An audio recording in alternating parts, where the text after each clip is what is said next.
অবশেষে মুখ খুলল সেনাপ্রধান। হাসনাতের সকল অভিযোগকে মিথ্যা বলে উড়িয়ে দিল। নিজের দিকের সকল অভিযোগ ছাত্র নেতাদের ওপরই চাপিয়ে দিল। হাসনাতের বয়ানকে রাজনৈতিক স্বার্থ হাসিলের চেষ্টা বলেও মন্তব্য করেছেন। সেনাপ্রধানের এমন বিবৃতির পর অনেকেই তার পক্ষ নিচ্ছে, বিপরীতে হাসনাতদের বিপক্ষে চলে যাচ্ছেন।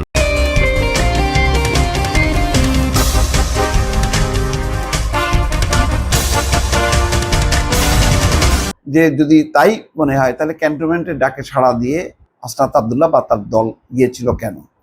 যদি হস্তক্ষেপই হয় তাহলে তো বলতেই পারতো যে আমরা ক্যান্টনমেন্টের সঙ্গে কোনো আলোচনা, রাজনৈতিক কোনো আলোচনা করতে চাই না।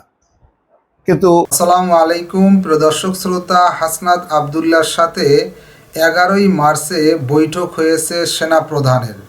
11 মার্চের সেই বৈঠক কেন 21শে মার্চ তিনি সেই বৈঠকের কথা বললেন? অবশেষে হাসনাত আবদুল্লাহ সে বিষয়ের ব্যাখ্যা দিলেন। গুরুত্বপূর্ণ তথ্য দিয়েছেন মোস্তফা ফিরোজ ভাই। চলুন ভিডিওতে বিস্তারিত দেখে আসি। অবশেষে মুখ খুলল সেনাপ্রধান।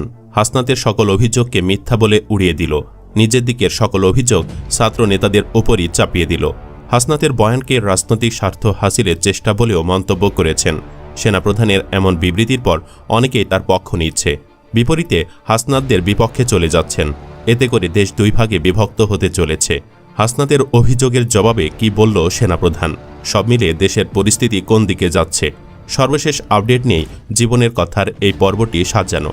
সম্প্রতি আওয়ামী লীগের সংশোধিত একটি পক্ষের রাজনৈতিক পুনর্বাসনে রাজি হতে সেনাবাহিনী থেকে চাপ পেয়েছেন বলে দাবি করেন জাতীয় নাগরিক পার্টির মুখ্য সংগঠক হাসনাত আবদুল্লাহ। এমন দাবির প্রথম দুদিনে সেনাপক্ষ থেকে কোনো প্রতিক্রিয়া না এলেও অবশেষে এসেছে। অবশেষে তার প্রতিক্রিয়া জানিয়েছে সেনাবাহিনী সদর দপ্তর। নেত্র নিউজকে দেওয়া সেনা সদরের এক বিবৃতিতে স্বীকার করে নেওয়া হয়েছে যে সেনানিবাসে খোদ সেনাপ্রধান ওয়াকারুজ্জামানের সঙ্গেই 11 মার্চ বৈঠকটি হয়েছিল। তবে হাসনাত আবদুল্লাহকে ডেকে নিয়ে যাওয়া এবং আওয়ামী লীগের পুনর্বাসনের বিষয় নিয়ে তাদেরকে প্রস্তাব বা চাপ প্রয়োগের অভিযোগ অস্বীকার করা হয়েছে। বরং হাসনাত আবদুল্লাহ ও তার দলের আরেক মুখ্য সমন্বয়ক সার্জিস আলমের আগ্রহেই ওই বৈঠকটি হয়েছিল বলে বিবৃতিতে উল্লেখ করা হয়। বাংলাদেশে গণ অভ্যুত্থানে ক্ষমতাচ্যুত আওয়ামী লীগকে নতুন রূপে পুনর্বাসনের বিষয়ে সেনানিবাসের কাছ থেকে ভারতের পরিকল্পনা উপস্থাপন করা হয়েছে। হাসনাত আবদুল্লাহর এমন ফেসবুক পোস্টে বাংলাদেশের রাজনৈতিক অঙ্গনে তুমুল আলোচনার সৃষ্টি হয়। এরই প্রেক্ষিতে নেত্র নিউজ যোগাযোগ করলে একজন মুখপাত্রের মাধ্যমে বক্তব্য দেয় সেনা সদর। হাসনাত আবদুল্লাহর পোস্টকে সম্পূর্ণ রাজনৈতিক স্ট্যান্ডবাজি বইকি অন্য কিছু নয় বলেও মন্তব্য করা হয়েছে সেনা সদরের বিবৃতিতে। এছাড়া 27 বছর বয়সী এই ছাত্রনেতার বক্তব্যকে অত্যন্ত হাস্যকর ও অপরিপক্ক গল্পের সম্ভার হিসাবেও আখ্যা দিয়েছে সেনাবাহিনী। এর আগে ফেসবুক পোস্টে হাসনাত আবদুল্লাহ দাবি করেন আওয়ামী লীগ সরকারের সাবেক মন্ত্রী সাবের হোসেন চৌধুরী, জাতীয় সংসদের সাবেক স্পিকার শিরিন শারমিন ও ঢাকার মেয়র শেখ ফজলে নূর তাপসকে সামনে রেখে রিফাইন্ড আওয়ামী লীগ নামে নতুন একটি ষড়যন্ত্র নিয়ে আসার পরিকল্পনা চলছে। সুনির্দিষ্টভাবে তিনি বলেন, সেনানিবাস থেকে 11ই মার্চ দুপুর 2টা 30 মিনিটে এক বৈঠকে তাদেরকে এই নয়া আওয়ামী লীগকে মেনে নিতে সমঝোতা ও সংসদের আসন ভাগাভাগির প্রস্তাব দেওয়া হয়। তার পোস্টের পর ওই রাতেই জাতীয় নাগরিক পার্টির পক্ষ থেকে সংবাদ সম্মেলন ডাকা হয়। সেখানে নেত্র নিউজের একজন প্রতিবেদক হাসনাত আবদুল্লাহকে প্রশ্ন করেন, সেনানিবাসে তিনি যে বৈঠকটির কথা বলছেন তা কি সেনাপ্রধান জেনারেল ওয়াকারুজ্জামানের সঙ্গে হয়েছিল কিনা? কিন্তু এ বিষয়ে তিনি সরাসরি জবাব দিতে অস্বীকৃতি জানান। হাসনাত বলেন, আমি তো সেখানে ক্যান্টনমেন্ট উল্লেখ করেছি, আপনারা কথা বলতে পারেন সেখানে। আরেকজন সাংবাদিক তাকে সরাসরি জিজ্ঞেস করেন কার উদ্যোগে বৈঠকটি হয়েছিল। জবাবে হাসনাত বলেন, সেনাবাহিনীর ম্যাজিস্ট্রেসি ক্ষমতা ও বিদ্যমান আইনশৃঙ্খলা পরিস্থিতি নিয়ে তাদের মধ্যে বিভিন্ন প্রশ্ন ছিল। এসব বিষয়ে কথা বলার জন্য আমাদেরকে আহ্বান জানানো হয়েছিল। সংবাদ সম্মেলনের পর নেত্র নিউজের একজন প্রতিবেদক আবারও বিষয়টি নিয়ে প্রশ্ন করলে তিনি বাইনারি বা হ্যাঁ না জবাব দিতে রাজি হননি। অপরদিকে নেত্র নিউজকে পাঠানো বিবৃতিতে সেনা সদর নিশ্চিত করে জানিয়েছে যে সেনাপ্রধানের সঙ্গেই ওই বৈঠকটি হয়েছিল। তবে ওই বৈঠক ছাত্র নেতাদের আগ্রহে হয়েছিল বলে সেখানে উল্লেখ করা হয়। বিবৃতিতে বলা হয়, হাসনাত আবদুল্লাহ এবং সার্জিস আলম দীর্ঘদিন যাবৎ সেনাবাহিনী প্রধানের সঙ্গে সৌজন্য সাক্ষাতের জন্য ইচ্ছা পোষণ করছিলেন। পরবর্তীতে সার্জিস আলম 11ই মার্চ 2025 তারিখে সেনাপ্রধানের মিলিটারি অ্যাডভাইজারকে ফোন দিয়ে সেনাপ্রধানের সাথে সাক্ষাতের জন্য সময় চান। এর প্রেক্ষিতে মিলিটারি অ্যাডভাইজার তাদেরকে সেনা সদরে আসার জন্য বলেন। অতঃপর 11 মার্চ দুপুরে সার্জিস আলম এবং হাসনাত আবদুল্লাহ সেনা সদরে না এসে সরাসরি সেনা ভবনে সেনাবাহিনী প্রধানের সঙ্গে দেখা করার জন্য অপেক্ষা করেন। পরবর্তীতে সেনাপ্রধান অফিস কার্যক্রম শেষ করে সেনা ভবনে এসে তাদের সঙ্গে দেখা করেন। সেনাবাহিনী প্রধানের সঙ্গে ছাত্র নেতাদের বৈঠকে কী বিষয়ে আলোচনা হয়েছিল তা নেত্র নিউজ স্বতন্ত্রভাবে নিশ্চিত করতে পারেনি। তবে সেনাবাহিনীর একটি বিশেষ ইউনিটের একজন জ্যেষ্ঠ কর্মকর্তা পৃথকভাবে নেত্র নিউজকে বলেছেন যে ছাত্র নেতাদের আগ্রহ ও উদ্যোগেই ওই বৈঠকটি হয়েছিল। তবে আওয়ামী লীগ প্রসঙ্গে আলোচনা হওয়ার বিষয়টি সেনা সদরের বক্তব্যে অস্বীকার করা হয়নি। সেখানে বলা হয়, আলোচনায় আওয়ামী লীগকে নিষিদ্ধ করার প্রসঙ্গ উঠে আসলে সেনাপ্রধান ওয়াকারুজ্জামান নিজের অভিমতের কথা ছাত্র নেতাদের জানান। বিবৃতিতে সেনাপ্রধানের বক্তব্যের উদ্ধৃতি দিয়ে বলা হয়, আওয়ামী লীগের যেসব নেতারা ফৌজদারি মামলায় জড়িত নয় ও ক্লিন ইমেজের অধিকারী, তাদের সমন্বয়ে নতুন আওয়ামী লীগ আসন্ন জাতীয় সংসদ নির্বাচনে অংশগ্রহণ করলে নির্বাচন প্রতিদ্বন্দ্বিতামূলক, ফলপ্রসূ ও আন্তর্জাতিক মহলে অধিকতর গ্রহণযোগ্যতা পাবে। কিন্তু এ ব্যাপারে সরকার ও সব রাজনৈতিক দল মিলে আলোচনার মাধ্যমে সিদ্ধান্ত নিতে পারেন বলে তিনি মত প্রকাশ করেন। তার মানে হাসনাতের কথা একেবারে মিথ্যে নয়। সেনাপ্রধান আওয়ামী লীগকে নির্বাচনে অংশগ্রহণের সুযোগ করে দিতে চান। এতটুকু স্বীকার করে নিলেও চাপ প্রয়োগের বিষয়টি অস্বীকার করেছে সেনা সদর। তারা দাবি করেছে, বাংলাদেশ সেনাবাহিনীর মতো প্রতিষ্ঠিত সুশৃঙ্খল বাহিনীর প্রধান সদ্য প্রতিষ্ঠিত রাজনৈতিক দলের যুগ্ম সংগঠকদের ডেকে নিয়ে আওয়ামী লীগের পুনর্বাসনের বিষয়ে নির্দেশনা দিচ্ছেন বা চাপ প্রয়োগ করছেন, যা অত্যন্ত হাস্যকর ও অপরিপক্ক গল্পের সম্ভার বলে প্রতীয়মান হয়। নিজের বহুল আলোচিত ফেসবুক পোস্টে অপর পক্ষের সুনির্দিষ্ট বক্তব্যকে উদ্ধৃতি চিহ্ন হাসনাত আবদুল্লাহ লিখেছেন, আলোচনার এক পর্যায়ে বলি, যে দল এখনও ক্ষমা চায় নাই, অপরাধ স্বীকার করে নাই, সেই দলকে আপনারা কিভাবে ক্ষমা করে দিবেন? অপর পক্ষ থেকে রেগে গিয়ে উত্তর আসে, you people know nothing, you lack wisdom and experience, we are in the service for at least 40 years. এই বিষয়টিও অস্বীকার করেছে সেনা সদর। সেনা সদরের বক্তব্যে বলা হয়, এই দুই ছাত্র সমন্বয়ককে সেনাবাহিনী প্রধান অত্যন্ত স্নেহের দৃষ্টিতে ছেলের মতো দেখতেন। বিবৃতিতে বলা হয়, তিনি স্নেহবৎসল পরিবেশে তাদের সঙ্গে নানা আলাপচারিতা করেন। প্রাসঙ্গিকভাবে তাদের নতুন দল গঠনের শুভকামনা ও পরবর্তী রাজনৈতিক পথ চলার বিষয়ে নানা প্রসঙ্গে আলাপ করেন। এছাড়াও পরবর্তী নির্বাচনের ব্যাপারে ওয়াকার তাদের রাজনৈতিক দলের প্রস্তুতি, অংশগ্রহণ ও অন্যান্য সক্রিয়ভাবে রাজনৈতিকভাবে প্রতিষ্ঠিত সকল দলের অংশগ্রহণের প্রয়োজনীয়তার ব্যাপারে ব্যাখ্যা করেন। এ বিষয়ে আল জাজিরার বাংলা বিভাগের সাংবাদিক জুলকার নাইন শাহের ফেসবুকে লিখেছেন, নেত্র নিউজকে দেওয়া সেনা সদরের এক বিবৃতিতে স্বীকার করে নেওয়া হয়েছে যে সেনানিবাসে খোদ সেনাপ্রধান ওয়াকারুজ্জামানের সঙ্গেই 11 মার্চ বৈঠকটি হয়েছিল। তবে হাসনাত আবদুল্লাহকে ডেকে নিয়ে যাওয়া এবং আওয়ামী লীগের পুনর্বাসনের বিষয় নিয়ে তাদেরকে প্রস্তাব বা চাপ প্রয়োগের অভিযোগ অস্বীকার করা হয়েছে। গত পরশু থেকে হাসনাত আবদুল্লাহর একটি পোস্ট রীতিমতো ভাইরাল হয়েছে।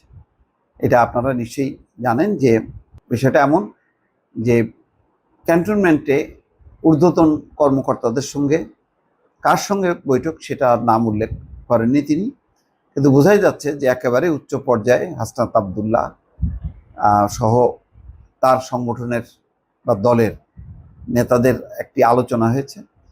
সেখানে আওয়ামী লীগের অংশগ্রহণ এবং আসন সমঝোতা, অর্থাৎ সেনাবাহিনীর পক্ষ থেকে একটা হয়তো চেষ্টা যে সবাই মিলে একটা নির্বাচন করা এবং একটা স্থিতিশীলতা ফিরায় নিয়ে আসা, নির্বাচন যাতে অংশগ্রহণমূলক হয়। কিন্তু সেই প্রস্তাবে রাজি না হয় হাসনাত আবদুল্লাহ বৈঠক থেকে বের হয়ে আসেন এবং তারপরে সেটি তিনি প্রকাশ করেন।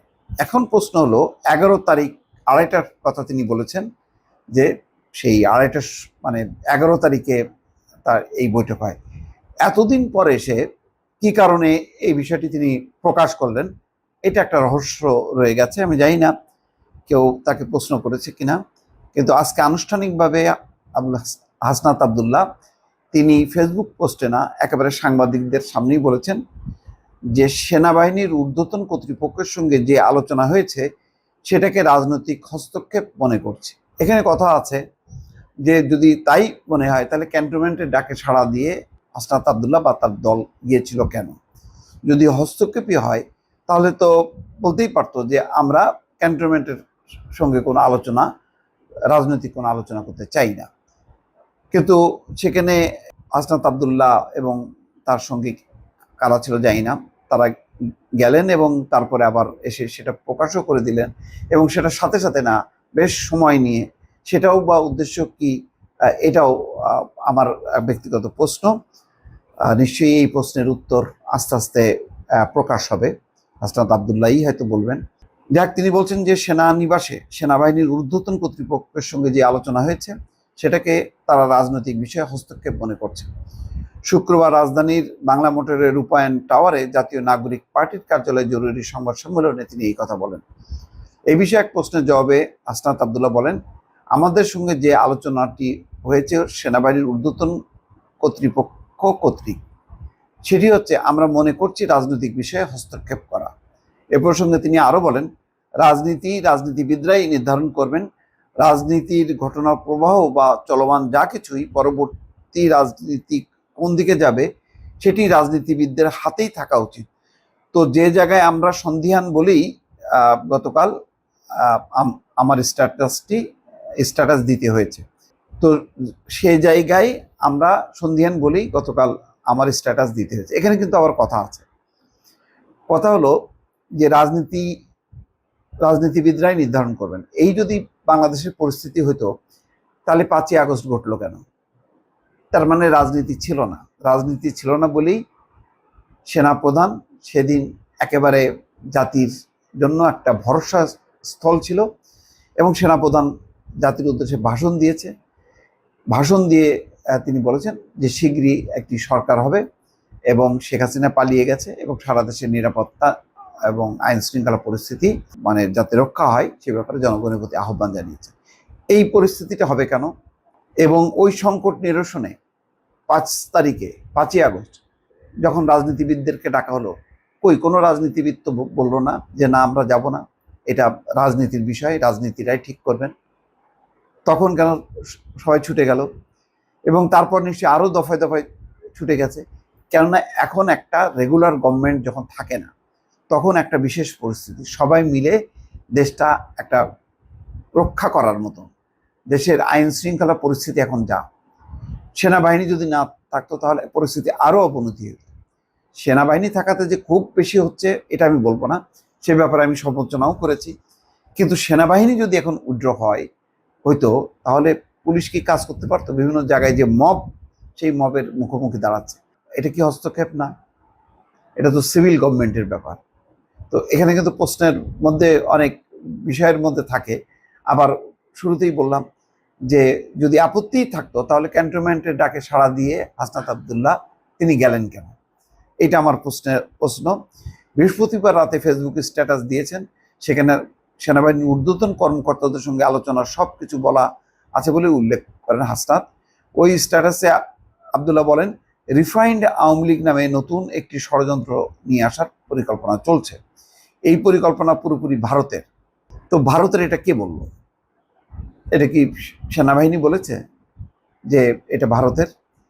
সাবের হোসেন চৌধুরী, শিরিন শারমিন ও তাপসকে সামনে রেখে এই পরিকল্পনা সাজানো হচ্ছে। 11ই মার্চ সেনানিবাসে হাসনাত আবদুল্লাহ সহ দুজনের কাছে এমন একটি পরিকল্পনা উপস্থাপন করা হয়েছে উল্লেখ করে তিনি লিখেছেন, হাসনাত আবদুল্লাহ সহ দুজনের কাছে। 11ই মার্চের কাহিনীটা এত পরে জাতি জানবে কেন 20 তারিখে? এটাও আমার একটা বিরাট রহস্য। তার মানে কোনো একটা সমঝোতা বা বনিবনায় হলো না বলে কি, হয়নি বলেই কি বিষয়টা প্রকাশ করলেন? এটা আমার গভীর রহস্য। আমাদের প্রস্তাব দেওয়া হয় আসন সমঝোতার বিনিময়ে আমরা যেন এই প্রস্তাব মেনে নেই। আমাদের বলা হয়েছে ইতিমধ্যে একাধিক রাজনৈতিক দলকেও এই প্রস্তাব দেওয়া হয়েছে, তারা শর্ত সাপেক্ষে আওয়ামী লীগ পুনর্বাসনে রাজি হয়েছে। একটি বিরোধী দল থাকার চেয়ে একটি দুর্বল আওয়ামী লীগ সহ একাধিক বিরোধী দল থাকা নাকি ভালো। তো যাক, তার মানে একই সঙ্গে কিন্তু হাসনাত আবদুল্লাহ আরো অনেকগুলো রাজনৈতিক দলকেও অভিযুক্ত করলো, যেহেতু তারা প্রতিবাদ করেনি, তারা মেনে নিয়েছে কিন্তু তিনি মেনে নেননি। কিন্তু ওইটা কথা হলো এই যে রাজনীতিবিদরাই করবেন, তাহলে কেন আপনারা ক্যান্টনমেন্টে গেলেন? এটা একটা প্রশ্ন। সেনানিবাসে কেন গিয়েছিলেন এই প্রশ্নের জবাবে হাসনাত বলেন, আপনারা জানেন যে বর্তমানে ম্যাজিস্ট্রেসি পাওয়ার দেওয়া হয়েছে সেনাবাহিনীকে। ল অ্যান্ড অর্ডার সিচুয়েশন নিয়ে আমাদের অনেকের মনে প্রশ্ন রয়েছে। এসব বিষয় নিয়ে কথা বলার জন্য আমাদের আহ্বান জানানো হয়েছিল। কিছুদিন আগে আপনারা সেনা প্রধানের একটি বক্তব্য দেখেছেন, যে বক্তব্যকে আমি ব্যক্তিগতভাবে বা আমরা অনেকেই দেশের মধ্যে এটা নিয়ে কথা হয়েছে যে এটাকে রাজনৈতিক পরিমণ্ডলে অসমীচীন হিসেবে ধরা হয়েছে। পরবর্তী সরকারের প্রধানকে যেভাবে অ্যাড্রেস করা হচ্ছে, যে ইনক্লুসিভ নির্বাচনের ইঙ্গিত করা হয়েছে আওয়ামী লীগ সহ, তো পরিস্থিতির বিষয়ে আলোচনা কথা বলা হয়েছে, সেই জন্য দিয়েছে। তার মানে বিষয়টা তো রাজনৈতিক বিষয়। সিভিল আইন শৃঙ্খলা নিয়ে আলোচনা করা, সেটাও তো একটা মানে সিভিল প্রশাসন, সিভিল পলিটিক্সের একটা অংশ। তাহলে তখন তারা গেলেন আবার এখন সেটা মনে করছেন যে এটা রাজনৈতিক বিষয় হস্তক্ষেপ। বিষয়টা একটু স্ববিরোধিতা আছে।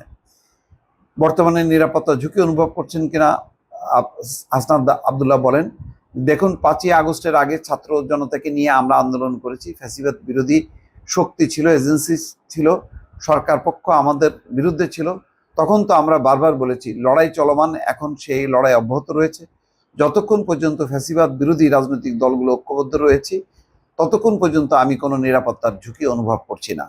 আওয়ামী লীগকে নিষিদ্ধের বিষয়ে হাসনাত বলেন, 5ই আগস্টের পরে আপনারা কোথাও দেখেছেন যে আওয়ামী লীগ অনুশোচনা ফিল করেছে? ওরা যে একটা গণহত্যা চালিয়েছে এটাও তো স্বীকার করেনি। আমরা আমাদের জায়গা থেকে স্পষ্ট বলতে চাই, আওয়ামী লীগের আগে বিচার নিশ্চিত করতে হবে, তাকে দল হিসেবে বিচার নিশ্চিত করতে হবে, অপরাধ স্বীকার করতে হবে, তারপর অন্য কোনো আলোচনা হলে হতে পারে, এর আগে কোনো আলোচনা নয়। জাতীয় নাগরিক পার্টি এই নেতা বলছেন, আমরা 5ই আগস্টের পরে বলেছি আওয়ামী লীগের নাম, মার্কা, আদর্শ এই 3টি হচ্ছে অপ্রাসঙ্গিক। এখানে যদি বিদেশি ষড়যন্ত্র বা দেশি ষড়যন্ত্র বা এজেন্সি থেকে কোনো অপচেষ্টা চালানো হয়, সেক্ষেত্রে আমরা ছাত্ররা কমিটেড। যারা নির্যাতিত, নিপীড়িত, হত্যার শিকার হয়েছেন তাদের পরিবারের কাছে কমিটেড। আওয়ামী লীগের কোনো রিফর্ম হতে দেওয়া যাবে না। তার মানে কিছু শর্ত পূরণ যদি না হয় তাহলে আওয়ামী লীগের রাজনীতি হবে না, এটা পরিষ্কারভাবে বলছেন হাসনাত আব্দুল্লাহ। প্রিয় দর্শক শ্রোতা, এই বিষয়ে আপনার মন্তব্য চাচ্ছি। কমেন্ট বক্সে আপনার মন্তব্য লিখবেন যে হাসনাত আব্দুল্লাহ যে কথাটি বলেছেন 10 দিন পর, এর পেছনে যে কারণ ছিল সেই কারণগুলো হাসনাত আব্দুল্লাহ দেখিয়েছেন। এ বিষয়ে মন্তব্য থাকলে লিখবেন।